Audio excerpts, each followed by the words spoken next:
So patuloy po nating pinag-uusapan ito pong mga believers and failing faith. Siguro naman by this time, andiyan pong magpamiesta ata kay Bat. Hindi po. Sino po yung migtao? Ikaw po managkat. Yung po mga great men of God, great men of mga heroes of faith, yung kanila pong mga unbelieving believers, unfailing faith, yung po kanilang mga unfailing faith ay talaga namang nakita po natin kung gaano po katindi. Malalaking tao po ni Abraham, Noah, Gideon, Joshua, Jehoshaphat.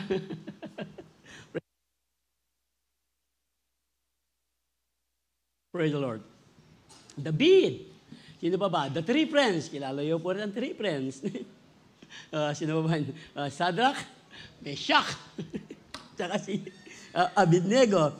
Dito po yung mga great men of God. Pero hindi lang po mga great men of God ang talagang pinakikinggan po ng Diyos pagdating po sa pananampalataya.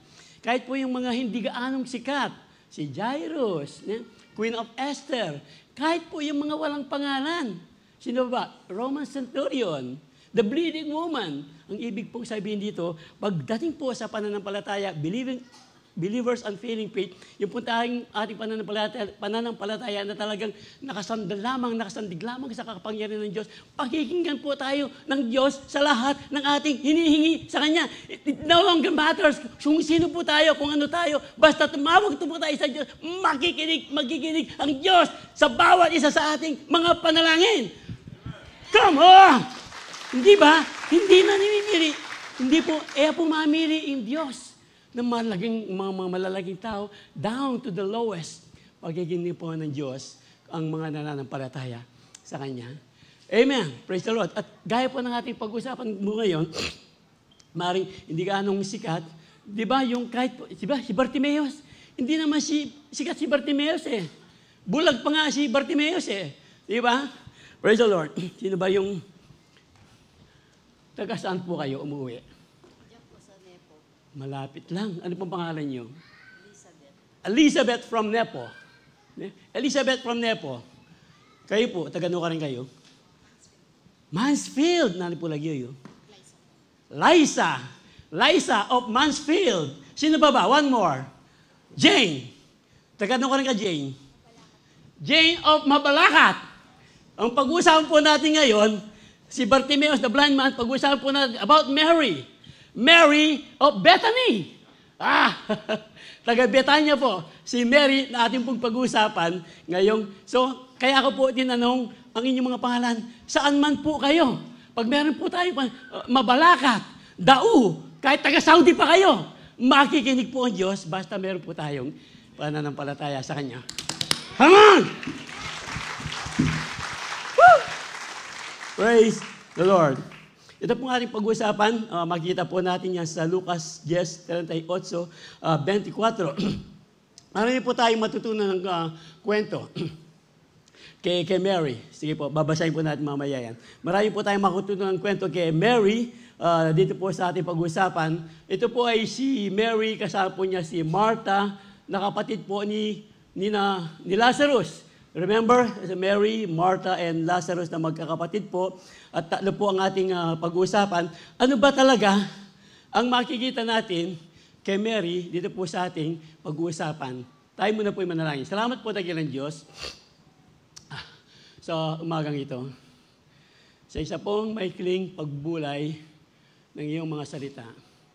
Aming pong dalangin na patuloy ang pagkilos ng iyong kapangyarihan, ng iyong presensya sa aming kalagitnaan, na kami po ay makaalam ng mga katotohanan nanggagaling lamang sa iyong mga salita, na ito po ay magagamit namin sa aming buhay para lalo pang tumatak ang aming pananampalataya, kasama po ng iyong lingkod na gagamitin. O dakilang Diyos, sa aming pong pag-aaral ngayon, wala kaming ibang itataas maliban sa iyong dakilang pangalan. At patuloy ang bukas na puso at pandinig, aming pong dalangin, ang iyong pong patnubay sa bawat sa amin. Salamat po, dakilang Diyos. Ito pong aming samot dalangin sa iyong matamis at makapangyarihang pangalan. Kristo Jesus. Kristo Jesus. Amen. Amen and amen. Hallelujah.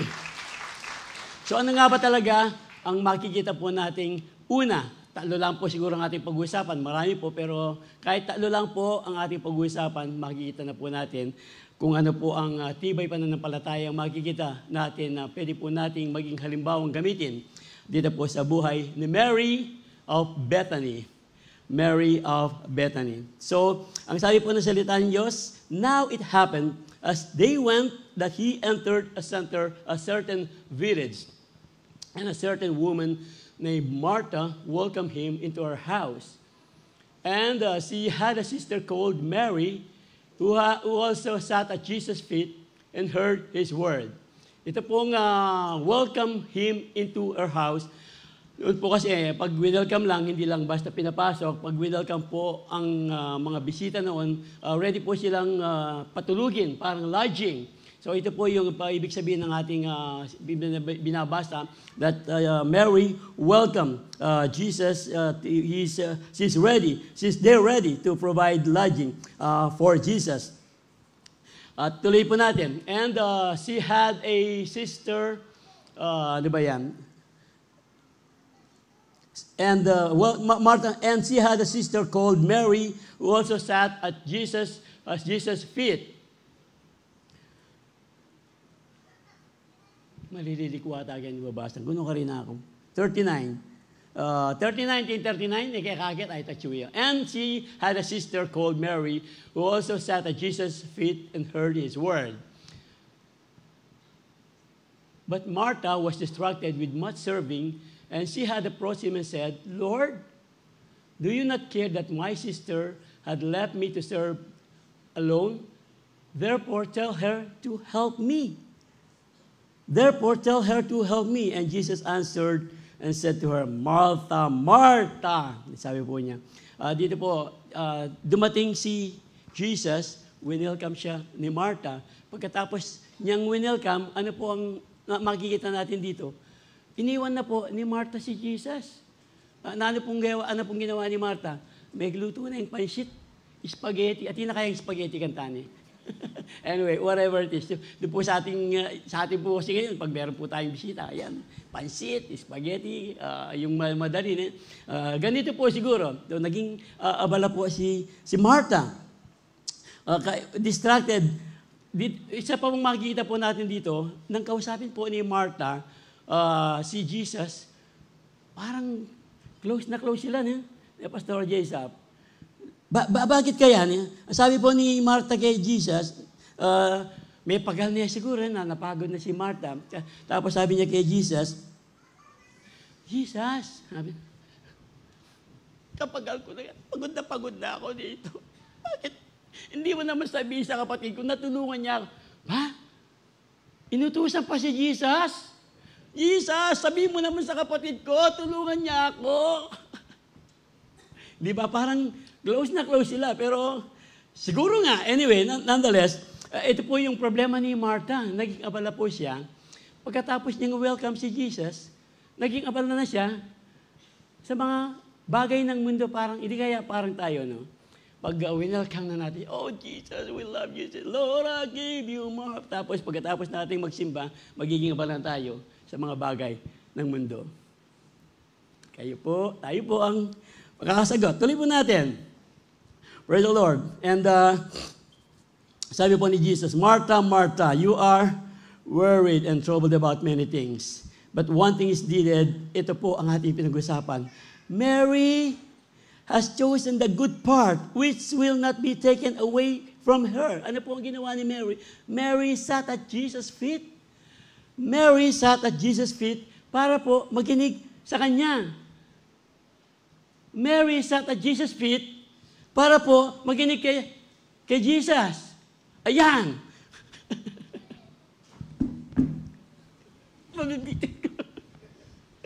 Praise the Lord. Mary, she sat at Jesus' feet to listen to Him.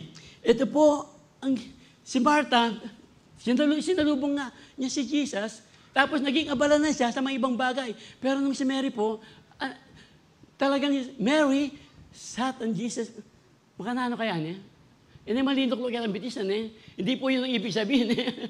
Hindi po siya upo sa paa ni Jesus. Ibig sabihin, Umupo po siya sa tabi ng paanan ni Jesus. Ganun po ang ginawa ni Mary. Ito po yung hinahanap tinuturo po ng ating pag-aaral na pag tayo po talaga ay nakita na natin ang ating Panginoon, andun po tayo kailan. Maging malapit na malapit po tayo sa Jesus. Maging close po tayo sa Kanya. Ang kwento po dito, hindi po about Mary versus Martha. No? Hindi po ito pagalingan ni Mary at ni Martha. Ito po yung Mary before Martha. Kaya nga po, Mary of Bethany. Hindi po natin sinabing Mary and Martha of Bethany. Yung talagang pupuntahan po natin dito ay yung unfailing faith ni Mary of Bethany. Mary of Bethany. Ano yung naging problema po kasi ni Martha? Siguro tayo rin, no? Wow! Busy sila. Ang dami nilang ginagawa. See you. Tapos feeding program. And then sa kabisihan, nalimutan na po nila yung pananalangin. Sa kabisihan po, nalilimutan na ang pagbabasa ng Diyos. Sa kabisihan po nila, nalilimutan na lang magipagniig sa Diyos. Ito po ang sinasabi ng ating pinag-aaralan.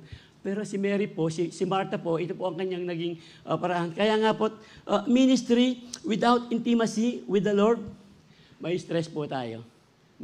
Pag nagme-ministry po tayo, may ministry po tayo ng walang intimacy sa ating Panginoon.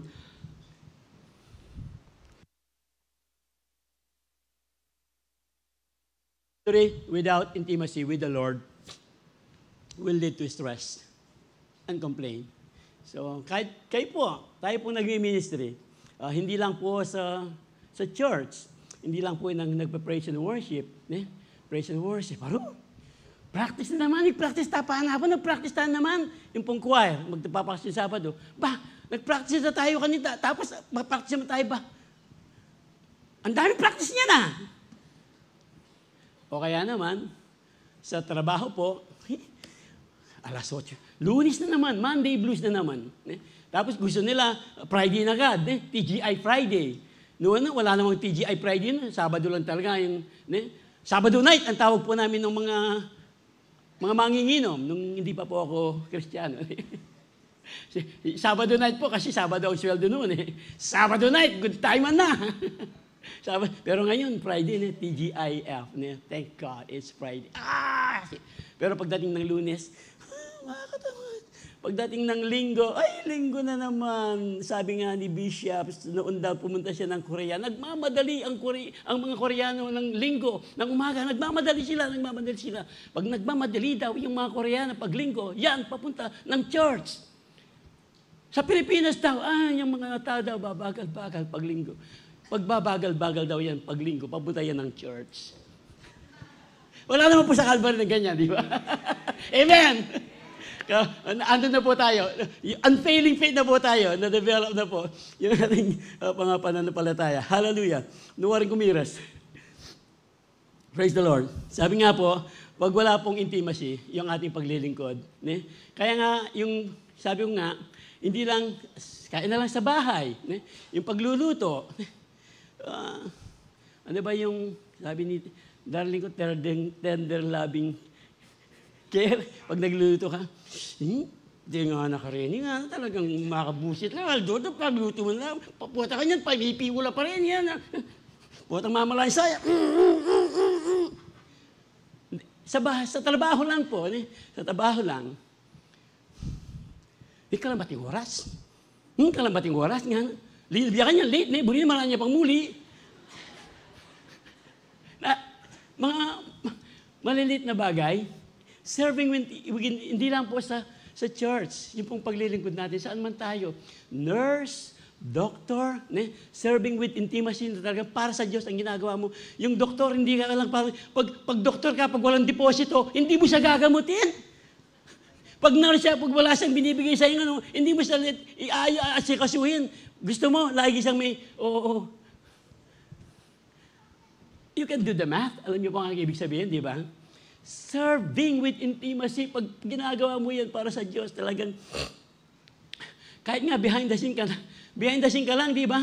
Behind the scene, pag ginagawa mo yan sa Panginoon, matutuwa po ang Panginoon. Madalas kong inaawit, di ba, yung Ano ba yung nakakapala? Ang puso ko'y masaya pag naghuhugas ng mga plato. Remember? Yung nakakakantahin nyo nga, puso ko'y masaya kahit behind the scene lang ako. Kay inang pagmasdan ng mga Kristiyano pag kumakain ng malinis na plato. O ako'y masaya dahil ito, O Diyos, ay para sa iyo. Pag para sa Diyos yan, lagi pong masaya ang ating puso pag gumagawa tayo para sa Diyos. Come on! Woo! Serving with intimacy. Praise the Lord. Those who know your name, trust in you. Ang sabi po ng salita ng Diyos, for you, Lord, have never forsaken who seek you. Yung pong pag gumagawa ka ng walang intimacy, mai-stress ka. Pero baliktarin po yung stress. Ne? Subukan nyo nga pong baliktarin yung word ni stress, basahin nyo mula sa likod, magiging desert po yan. Sige po, sulaan nyo, mamaya na lang. Basahin nyo pabaliktad yung stress. Babasahin po niyan, desert, tama? O pag talagang matamis, pag naglilingkod ka sa Diyos ng may intimacy, matamis po ang paglilingkod sa Diyos. Praise the Lord. Sige, allowed po kayong buksan yung mga mobile. Glory in His holy name. Sabi po ng salita ng Diyos. Kaya nga, let the hearts of those who seek the Lord rejoice. Pag sa Diyos po yan, lagi po tayong masaya pag ginagawa natin ang paglilingkod sa Diyos. Look to the Lord and His strength. Seek His face. Seek His face always. Yung po kasing unfailing faith is putting God first above all. Putting God first above all. So, hindi lang po yung si Mary po, yung hindi lang si sat on Jesus' feet para po makinig sa kanya. Sinabi rin po ni Mary, nang kakausap na po si Jesus, sinabi na po ni Mary ang burden niya kay Jesus. Ganito naman po ang hinihintay ng Diyos. Hinihintay lang po tayo ng Diyos para sabihin sa Kanya yung ating mga inaing, yung ating mga panalangin. Saan man po tayo, Mary of Bethany, ng Mabalacat, kayo po pangalan nyo, ng Balibago, pag lumapit po tayo sa Diyos, hindi na po kailangan kung saan tayo nanggagaling. Basta ang alam po ng Diyos, saan man tayo, alam po ng Diyos, basta pinakita po natin, idinulog natin sa Kanya ang ating mga puso, lagi po siyang handang makinig sa atin. Ito po kasi nung na-report po talaga, naparating nga si Jesus doon sa Bethany, siguro this is about less than 2 miles. 2 miles away from party pa rin po ng Jerusalem. So, yung, again, dito po sa story nito, sa babasahin po natin yung mga talata, muli nating makikita yung distinction between Martha and Mary. But again, remember, yung pong ating pinag-usapan, this is not about Mary versus. Mary versus. This is about Mary before Martha. Lagi po nating titignan. Pero meron din po tayong matututunan kay Martha maya-maya. But before the end of this lesson, meron po tayong matututunan kay Martha maya-maya. Kasi po kanina, complain si Martha.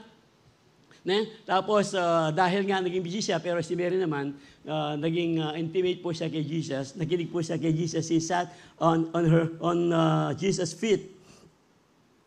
At si Mary, talagang pinakita niya ang kanyang pananampalataya sa pamamagitan ng pagkikinig. Si Martha naman, para pagkatapos niyang ma-receive si Jesus, para lang, wala. Naging busy na siya. Kasi po yung pag-worship natin sa ating Panginoon, meron po yung kaakibat na action. Pag talaga pong kinikilala natin ang ating Panginoon, meron po yung kaakibat na action. Pero basahin muna po natin.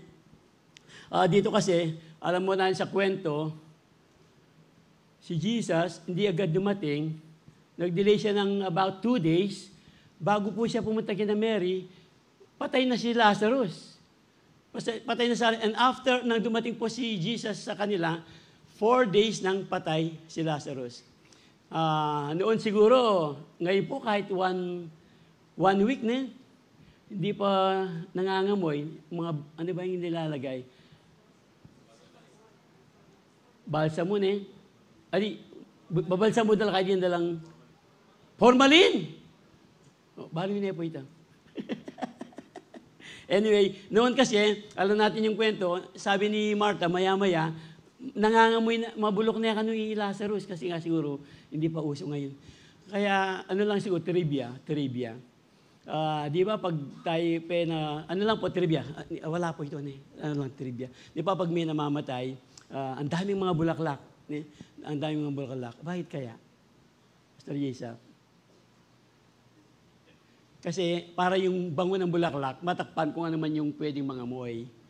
Yan, trivia. Hindi ko po ano yun. Parang ano lang, sa akin lang yun.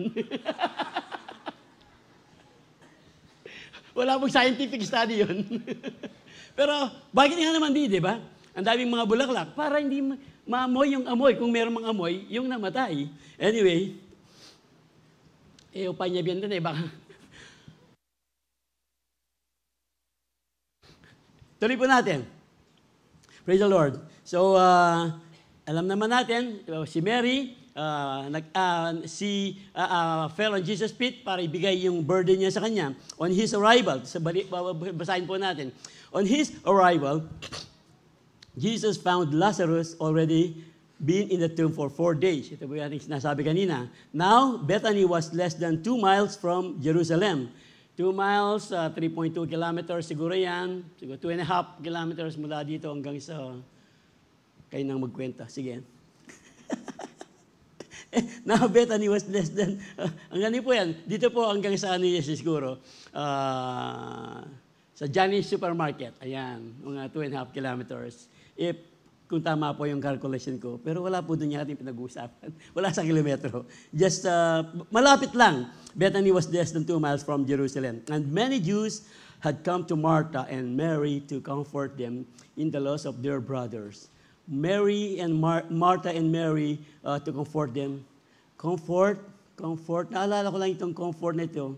Remember po nung si Jairus, yung namatay yung kanyang, tapos dumating si Jesus doon, ang dami nag-iiyakan, meron palang mga crying ladies doon. Wala kaya dito, no?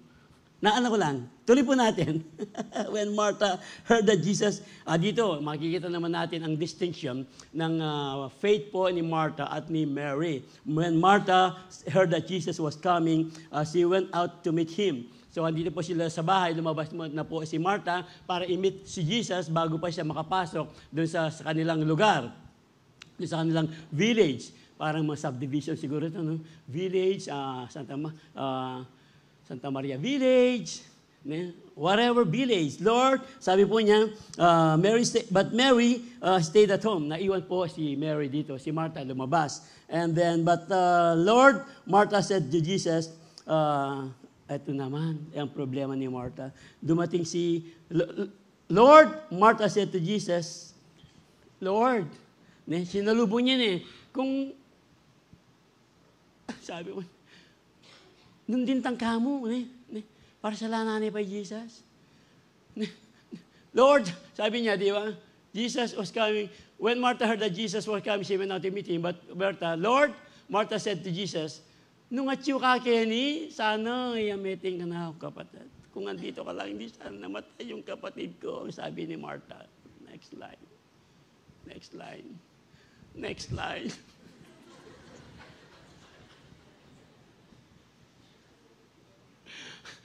But I know that ito po, pero ano naman, may konti pa namang si Martha yan. But I know that even now, God will give you whatever you ask. So meron pa rin pananampalataya si Martha. Kaya nga, Jesus said to her, your brother will rise again. Your brother will rise again. Sabi po ni Jesus sa kanya. Ito pa rin si Martha. Yung kanyang pananampalataya, parang reserve pa rin yung kanyang pananampalataya. Hindi pa rin sold na sold si Martha sa kanyang pananampalataya. Ang sabi niya, Martha answered, I know, He will rise again in the resurrection of the last days. Parang naman po tayo, di ba? We will resurrect. Inintay nga natin ang pagdating ng Panginoon Yung mga namatay nga, pagdating ng Panginoon, the dead in Christ will rise first. Nasa Thessalonians po yan. And we which are alive will be caught up to meet the Lord in the air. Ang sabi po ng salita ng Diyos. Bisan ako po, ang datang ng ginoon ngayon Ano pa makipamiesta po ta? Okay, Martha, I know He'll rise again in the resurrection and the last days. Ang sabi po ng salita ng Diyos. Jesus said to her, I am the resurrection and the life. The one who believes in me will live, even though they die, and whoever lives by believing in me will never die. Do you believe this? Dito pa lang po, tayo po, meron na po tayong nakukuhang pananampalataya. So, sundan po natin yung sinasabi ni Martha. Punta po tayo sa sinasabi ni Martha. Sabi ko nga, meron naman tayong magigitang lesson dito po kay Martha na tayo pong nabubuhay kay Kristo. Basta, hindi po natin susukuhan ang ating pananampalataya. Hindi po tayo bibigay sa mga pagsubok. Sabi nga po ng James 1:12, Blessed is the man that endureth temptation, for when he is tried, he shall receive the crown of life which the Lord hath promised to them that love Him. Sabi po ng James 1:12, alam po natin yan, na pag tayo po hindi sumuko, matatanggapin po natin ang korona ng buhay na pangako ng Diyos sa mga naniniwala sa Kanya. Ito po ang sinasabi ni Martha. Ito rin po ang kanyang paniniwala na tayo rin po, pwede po nating sandigan ang pananampalatayang yan. Kaya nga po, tuwag po tayo, lalo pa natin patindiin ang ating pananampalataya sa ating Panginoon. Okay, tuloy po natin. Yes, Lord, she replied, I believe that you are the Messiah, the Son of God, who is to come in the world. So dito naman, you are the Messiah, you are the Savior. Parang hanggang doon na lang kanyang paniniwala, parang hindi pa rin buo, hindi pa rin todo yung pananampalataya ni Martha, the Son of God, who is to come into the world. So, okay, ganun na po yun. Nakita natin yung pananampalataya ni Martha, pumunta kay Jesus. Pagkatapos po nun, after she had said this, she went back. She went back, kunyari, dito siya, she went back and called her sister, Mary. Inawag po niya si Mary aside. The teacher is here, she said, and asking for you. The teacher is here and asking for you. When Mary heard this, ito po yun, ando po si Mary, when Mary heard this, she got up quickly. Ganun siguro, Jesus, may excited, she got up quickly now, Jesus had yet entered. So ito po yung sinasabi natin kanina. Jesus, hindi pa siya pumasok sa village. Now, Jesus had not yet entered the village, but was still at the place kung saan po siya iniwan ni Martha. Remember, kung saan siya iniwan ni Martha and had met him. When the Jews had been with Mary in the house, comforting her, yung mga crying lady siguro, andun din. Notice how quickly he got up. Sinunan po nila si Mary, papunta kay Jesus, supposing she was going to akala nila, pupunta si Mary doon sa tomb kung saan nakalibing, si Mary para iyakan uli siguro, to mourn there. And then, when Mary reached the place where Jesus was, she saw him. Ano po ang ginawa ni Mary? Si Martha kanina, Lord, kung agad ka lang dumating, hindi sana agad namatay. Hindi sana namatay ang aking kapatid.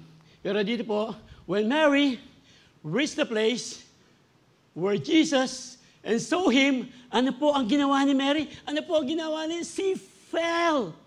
She fell at his feet and said, Lord, iba po yung kay Martha. Remember, nakikita po nino ang pagkakaiba ng pananampalataya ni Martha at ni Mary. Sabi po, muli na naman, dun sa una, nung sa bahay, Mary already fell at Jesus' feet. Nakipag-ulayo po siya kay Jesus sa pagkikinig sa kanyang mga aral. And then, she fell at the feet. Sabi po niya, Lord, if you have been here, lumatyo ka mo kaya kaya sa amin, tayo ka na akong kapatid. Wala tayong pagagawa. Pero ganun po ang senaryo. Ganun talaga ang senaryo. If you had been here, my brother would not have been died. So dito pa lang makikita po natin, pwede na po tayong tumigil dito yung pananampalataya po ni Mary. Pero tutuloy po natin. O po kayo tatapusin natin.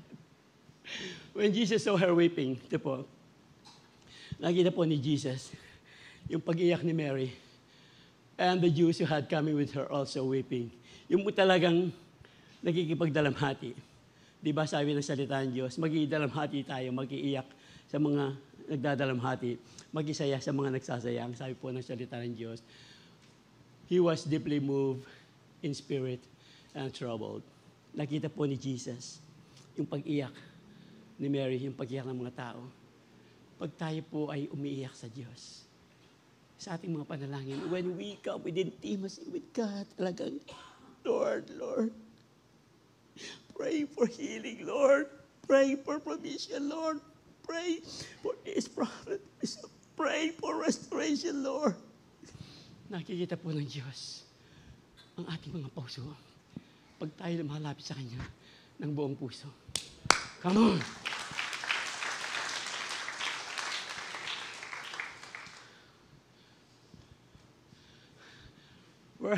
Where have you laid him? Sabi po ni Jesus, come and see, Lord. They replied, Jesus wept. Jesus wept. Yung pong pag-iyak po ni Jesus dito sa may iba pong sa Latin, sa mga talatang babasahin natin. Hindi lang basta Jesus wept. Naiyak po si Jesus dito na may kasama pong parang anger. Jesus wept kasi po, Jesus wept, itong mga taong ito, parang nalimutan na nila ang ginawa ni Jesus. Ang dami nang pinagaling ni Jesus. Tapos andito pa yung mga tao talagang, ito po ang naiyak ni Jesus. Then the Jews said, see how He loved him. Totoo naman po mahal niya si Lazarus. Pero kasama po nagpag-iyak ni Jesus, yung pong mga hindi paniniwala, yung pagkukulang ng pagtitiwala, paniniwala ng mga taong. And doon, ang dami nang ginawa ni Jesus. Pero this time, pagkikita po ni Jesus, He will do something greater than what He's doing before, yung pinapagaling niya. But some of them said, could He not, who opened the eyes? Ito po yung sinasabi natin. Ito po yung pagkukulang ng pananampalata. Some of them said, could not He who opened the eyes of the blind? Napagaling nga, yung mga bulag nakikita, ang dami yung napagaling. Bakit hindi niya napagaling si Lazarus? Ito po yung kinaiyak ng ating Panginoon. Jesus once more deeply moved, came to the tomb. It was a cave with a stone laid across the entrance. Wala na ba? Ito po, Jesus was still angry. Ito po yung nasa, Jesus, andun pa, Jesus wept, Jesus still moved, was still angry as He arrived at the tomb. A cave with a stone rolled across the entrance. Roll the stone aside, said Jesus told him. But Martha, ito na naman. Ito na naman si Martha. Ito na naman si Martha. Parang yung kanyang pananampalataya, nasusubok na naman ng kakulangan ng pananampalataya. Sabi ni Martha, ano ba sabi ni Martha? The dead man's sister protested, Lord, 4 na araw na nga siyang patay. Sabi po niya, masangsang na ang amoy. Alam naman natin ang masangsang na amoy, yung mga patay na pusa lang sa bahay, patay na daga, hindi tayo mapakain.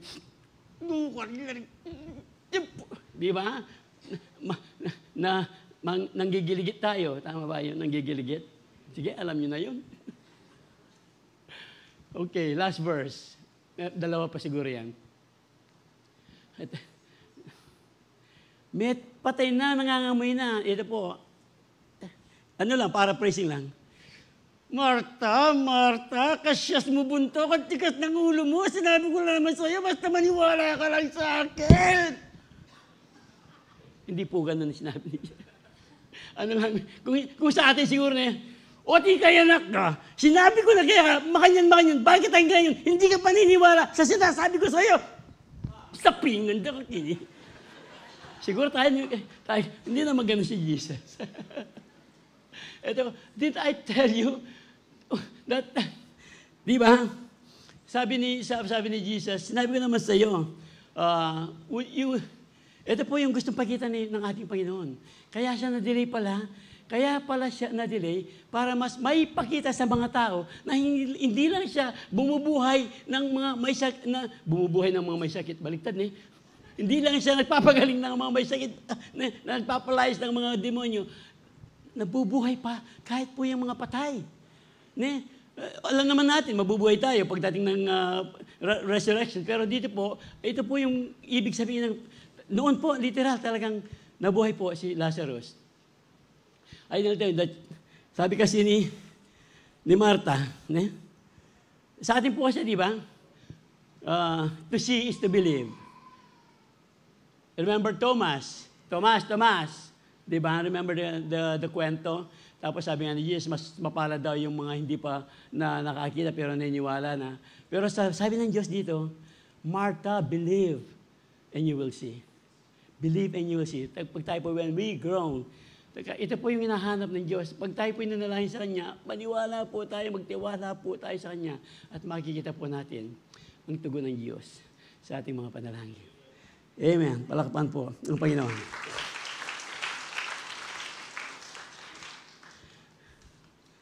Balikan po natin sa iba pong salin, yung pong sinabi ni Martha. When Jesus saw NLT po ito, when Jesus saw her weeping and saw the other people wailing with her, a deep anger welled up with him and he was deeply troubled. Ito po yung ating binibigyang diin punto kanina na talagang hindi lang talaga Jesus wept. Jesus saw her weeping and saw the other people wailing with her, a deep anger welled up with him and he was deeply troubled. Kasi po ang ating pong Panginoon, siya po talagang ayaw po niya nakikitang nahihirapan. Ayaw po niya nakikitang nahihirapan niya tayo. Gusto po ng Diyos talagang, ayaw ng Diyos yung mga untimely death. Ito po ang Jesus way, ito po yung anger ng ating Panginoon. Gusto po ng Diyos, di ba? The devil came to steal, kill, and destroy, John 10:10. But He came to give us life. Hindi lang basta life, abundant life. Ito po ang gustong ibigay ng Diyos sa atin. Ito po yung ikinayak ng Diyos. Hindi sila naniwala. Nakita na nga yung kapangyarihan ng Panginoon. Pero there are still many of them ay hindi pa rin kompleto talagang buo ang paniniwala sa kapangyarihan ng ating Panginoon. Kaya nga pinakita ng ating Panginoon, hindi lang siya nagpagaling ng mga may sakit, yung mga demonyo na malayas, pati po yung mga patay. Binubuhay po ng ating Panginoon. Jesus, once more deeply moved, came to the tomb. It was a cave with a stone laid across the anger. So, another verse po, yung babalikan po natin kanina, Jesus was still angry. John 11:38-40 po tayo. As he arrived at the tomb, cave with a stone rolled. But Martha, the dead man's sister, protested. Yung pong ating binasa kanina, ang sabi po ni Jesus doon sa verse 40, Jesus responded, sa NLT po ito, Didn't I tell you that you would see God's glory? You would see God's glory. We will see God's glory if we will only believe. We will see God's glory if we will only believe. Yung pong pananampalataya ni Mary ay talaga pong kitang-kita po natin dito kung gaano po ang kanyang pagtitiwala sa ating Panginoon. She fell at Jesus' feet to give her burden. At yung pong ating pananampalataya, kung minsan kasi, napakadali, di ba? Yung maniwala tayo, pero minsan, mahirap sumunod. Napakadaling paniwalaan na magpatawad, sinabi ng Diyos, pero hindi madali, di ba?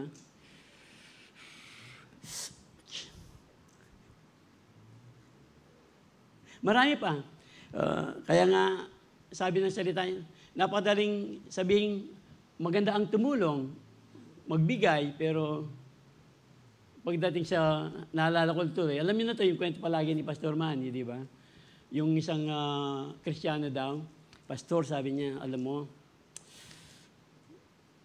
ako may sigla rin, yung narinig na ito, na kagabi, baka, kung meron lang akong dalawang kotse, sabi niya, bibigay ko sa iyo isa. Gusto mo, tultulan pa tayo eh. Alam mo yung tultulan? Race. Lalo pa may biyan, Pastor, diyan tultulan ka nga, tultulan. Kapampangan yung pinapampangan. Tapos, pag meron akong dalawang bahay, alam ko kasi sa church ka lang natutulog. Kung meron akong dalawang bahay, bibigay ko sa iyo isa. Sabi ng pastor, di ba? Ganito na lang, sabi ng pastor, di ba meron kang dalawang alagang baboy? Total anniversary ni. Hindi ko pong babi, adwa.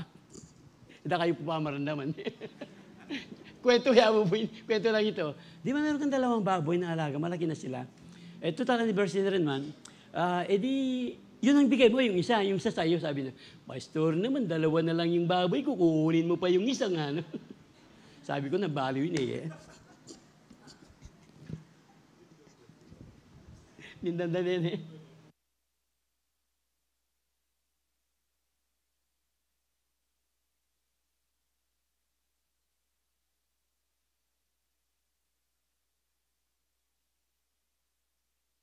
Voice to you. Ayun. Manisip na ka mga liwayan. Praise the Lord.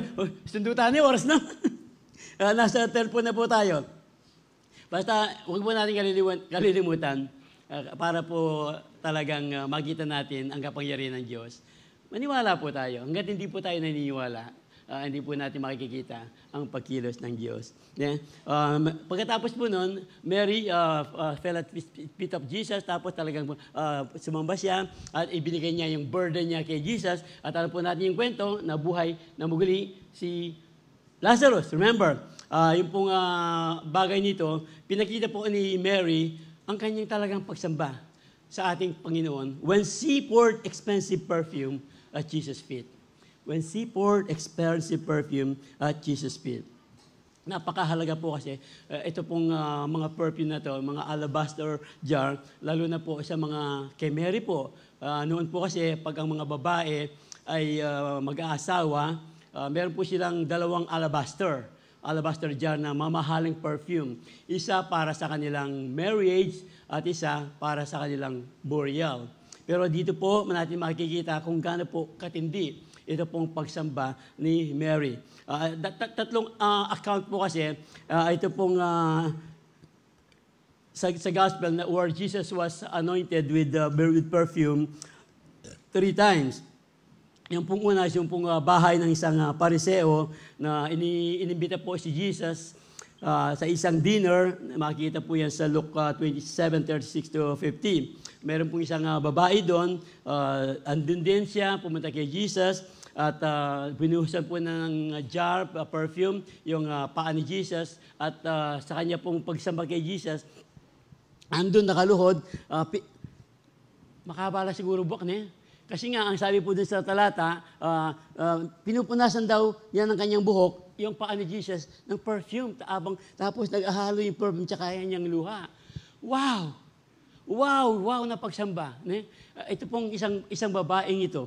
Another account po ng anointing of Jesus, ito na po yung kay Mary and Martha, nung nabuhay na po si Lazarus dito. Jesus was recently resurrected Lazarus from the dead. Ito po nangyari 6 days before Passover. Alam po natin, Passover, doon na po mamamatay ang ating Panginoon sa Passover. Remember po yung pong kasaysayan, yung pong kwento. So dito po si Mary also poured perfume, expensive perfume on Jesus' feet. Muli, i-poured perfume at pinunasan niya ito ng kanyang buhok. Pero hindi nakasama yung luha, yung unang babae lang. And doon po na nakita natin, doon po si Judas nag-complain na kamahal ng perfume na yan, it's worth 1 year's wage.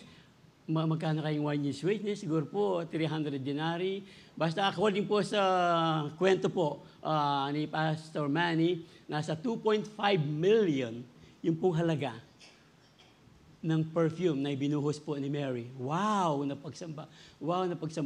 Tayo kaya, pwede na siguro yung,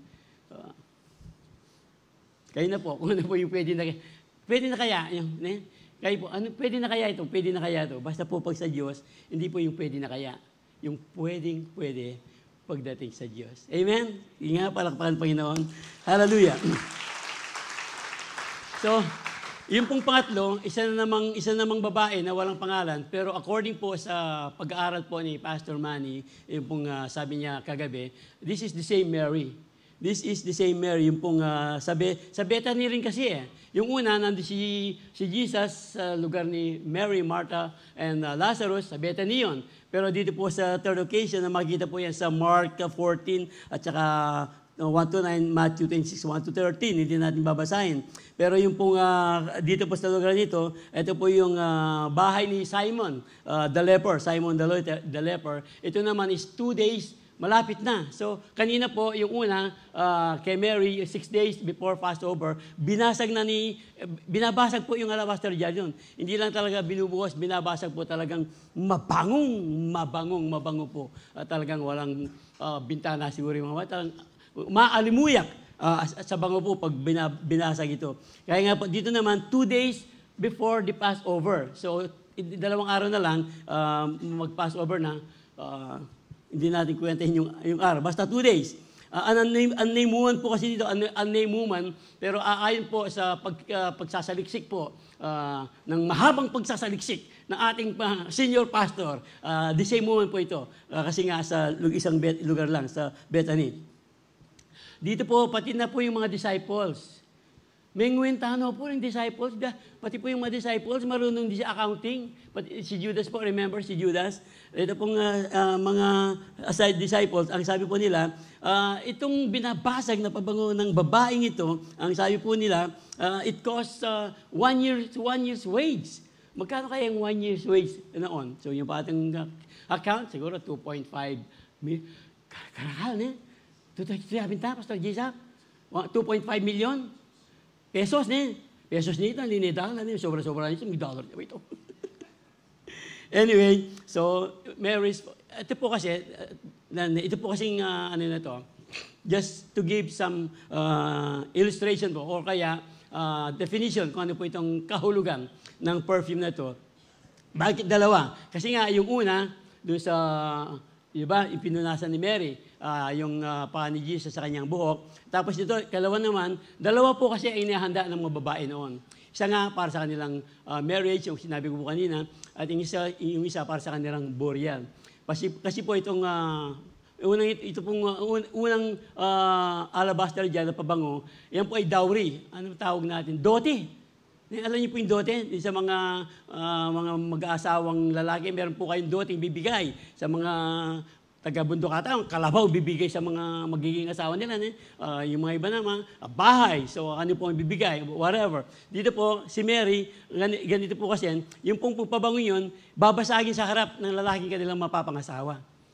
Tapos, pag tinanggap yung asawa yun, hindi lang po isa, yung pong magiging asawa, dodoblihin po yun. Kaya ganun kalaki ang halaga po ng binabasag ni ano. Tapos, binasag na ni Mary yung una, yung para sa kanyang pag-asawa. Siguro, basta para kay Jesus, hindi na ako makapag-asawa nga, siguro na. Basta para kay Jesus. At po kayo, dalagan. Hindi po na. Noon po ito. Iba na ngayon Iba. Kaya nga, yung mga, sabi nga ni Pastor Manny, kayong lalaki yan. Kayong mga lalaki, mga binata, bago kayo mag-asawa, sigurin nyo munang, okay kayong mga babae, kung inyong magiging asawa, sabi niya, wala pa yung mga trabaho, misip-misip na kayo, Naalala ko tuloy yung sinabi ng aking late biyanan.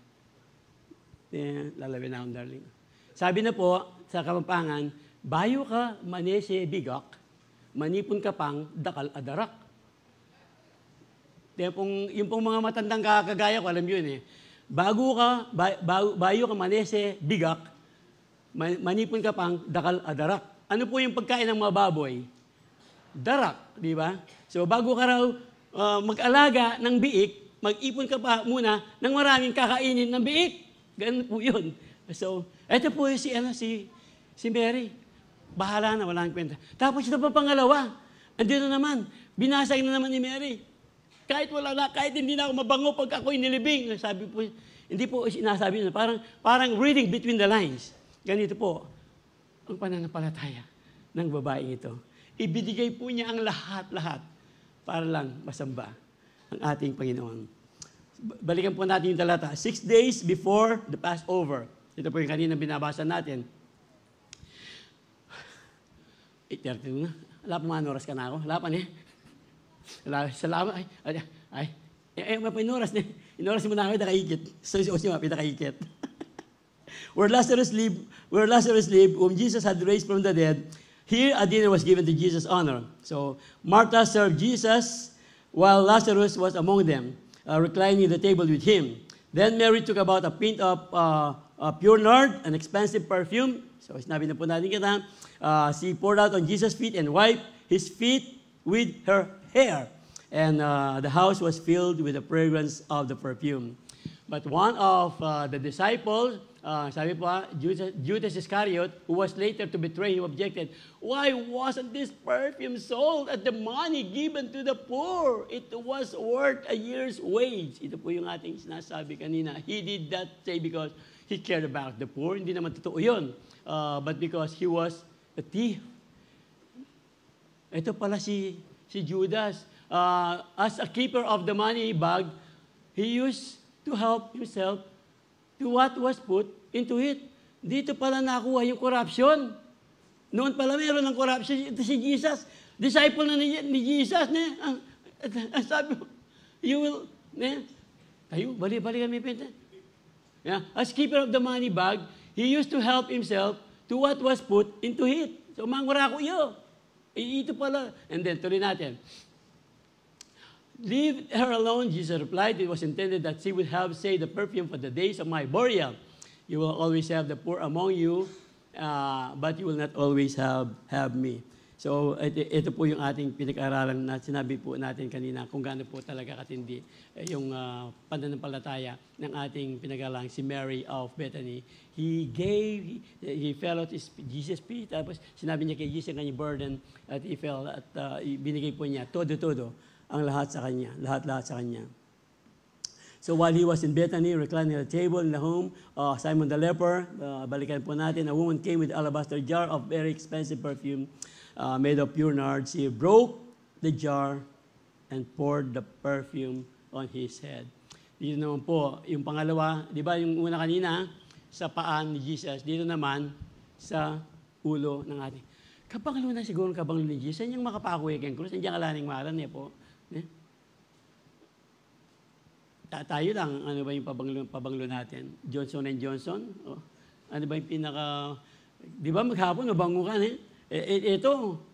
Wow! Anyway, yung pong talagang tinitignan po natin dito, it's not about Mary versus Martha. Pero dito po, makikita po natin kanina, si Martha, hindi na siya nag-complain. Natutunan na po ni Martha ang tunay na paglilingkod with intimacy. Gaya po ng ating pinag-usapan kanina. Pag natutunan po natin yung ating paglilingkod na may papuri sa Diyos, hindi na po tayo mapapagod sa paggawa ng kabutihan. Remember Galatians 6:9, do not get tired of doing good, for in due season we will reap a harvest if we, let us not become weary in doing good, for at the proper time we will reap a harvest if we do not give up. We will reap a harvest if we do not give up. So, in the same way, those of you who do not give up everything, hindi daw tayo pwedeng maging disciples. If you want to be my disciples, let him deny himself, ang sabi po ng salita ng Diyos, and follow me. Yung po talagang mga disciples, these are the one who follows Jesus. So, hindi naman po ibig sabihin na talagang ibenta na natin yung ating mga bahay ngayon. Ibenta natin yung mga kotse ngayon, talagang ibigay natin sa paanan ng Diyos. No, ang sinasabi po ng ating pinag-aaralan, you can do the math. Ano po talaga ang hindi pa natin kayang ibigay sa ating Panginoon? Baka meron pa tayong tinatagong mga kasalanan, o kaya talagang baka hanggang ngayon talagang nahihirapan pa tayong magbigay ng tulong kahit sa ating mga kapatid, o kaya, and many more. Kaya sa ating pagtatrabaho, talagang mapag-complain pa tayo sa ating pagtatrabaho, makakapagal. Sa ating pagpunta ng church, instead na ma-excite mo ka rin kaya tamong see you, ma-excite mo ka rin kaya tamong ma-excite po tayo sa ating pagsamba sa ating Panginoon, ma-excite tayo sa, oy, salamat, pagbibigay na naman. This is an opportunity para ma-bless, para patunayan ng Diyos. Subukan niyo ko. Sabi po ng Malakias 3:10. Ito nga, believe. At makikita po natin kung paano po tutugon ang Diyos sa ating panalangin.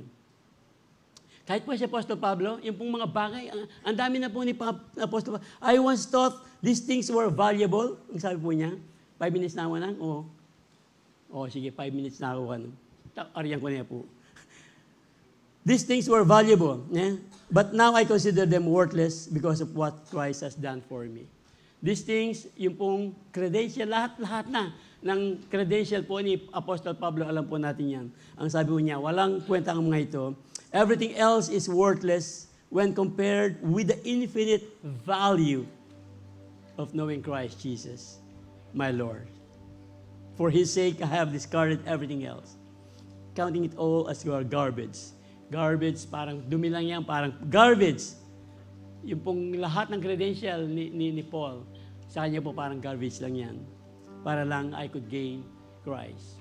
Remember, what would it profit a man if he gains the whole world? Mark 8:36 ata yun, and loses his own soul. Ano nga ba na ang kahalagaan? Yeah. So the unfailing faith of Mary of Bethany. Yeah. Siguro po, gaya ng ating binuksan kanina, the unfailing faith of William, taga si William. Unfailing faith of Joshua, taga Kapaya, tama ba? Marisol. The unfailing faith, saan po kayo? May unfailing faith, saan man po tayo? Alam po ng ating Panginoon kung nasaan tayo. Ang hinahantay lang po ng Diyos sa atin. Jesus, we have to sit at Jesus' feet.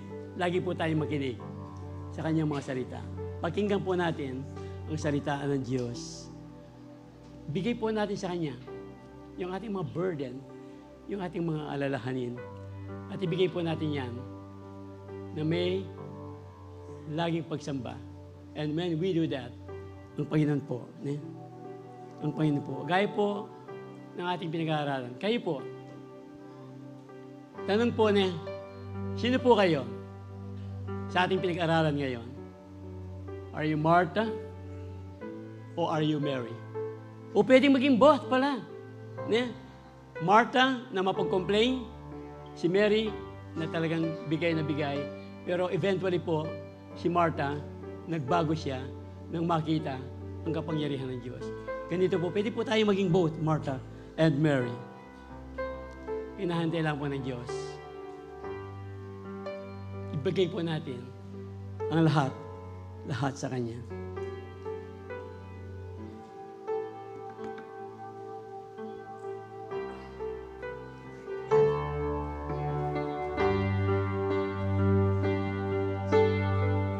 So balikan po, Jesus, the unfailing faith of Mary of Bethany. She sat at Jesus' feet to listen to Him. She fell at Jesus' feet to give her burden. She poured expensive perfume at Jesus' feet. So muli po, unfailing faith is giving our all to Jesus. Unfailing faith is giving our all to Jesus. Hindi po natin pwedeng kalimutan para po talaga maibigay natin ang tunay na pagsamba sa ating Panginoon. Gaya po ng ating sinabi, yes, may mga blessing po ang Panginoon. Nagpapasalamat tayo sa Diyos. Sinasamba natin ng Diyos, pinupuri natin. At sabi nga ng ating mga pinag-aralan na, kahit sa mga mahirap, sa mga difficulties, sa mga pagsubok, sinasamba pa rin natin ng Diyos, binibigay pa rin natin ang Diyos. Alam po natin, si Job, sasambahin lang ba natin ang Diyos sa mga mabubuting bagay? Hindi ba natin sasambahin ang Diyos kahit sa mga pagsubok na dumadating sa ating mga buhay? Higit sa lahat po, bakit natin kailangang sambahin ang ating Panginoon? Ano ba ang ibinigay ng Diyos sa atin? Ano ba ang halaga ng ating kaligtasan? Hindi ba sinasabi ng salita ng Diyos doon sa 1 Peter? Nang halaga ng ating kaligtasan ay the precious blood of Jesus na umagot doon sa krus ng Kalbaryo. Kung lagi nating aalalahanin na ang dugo ni Kristo Jesus ang siyang naging dahilan ng ating kaligtasan, hindi ba natin talagang mas sasambahin, ibibigay ang ating buhay sa Kanya?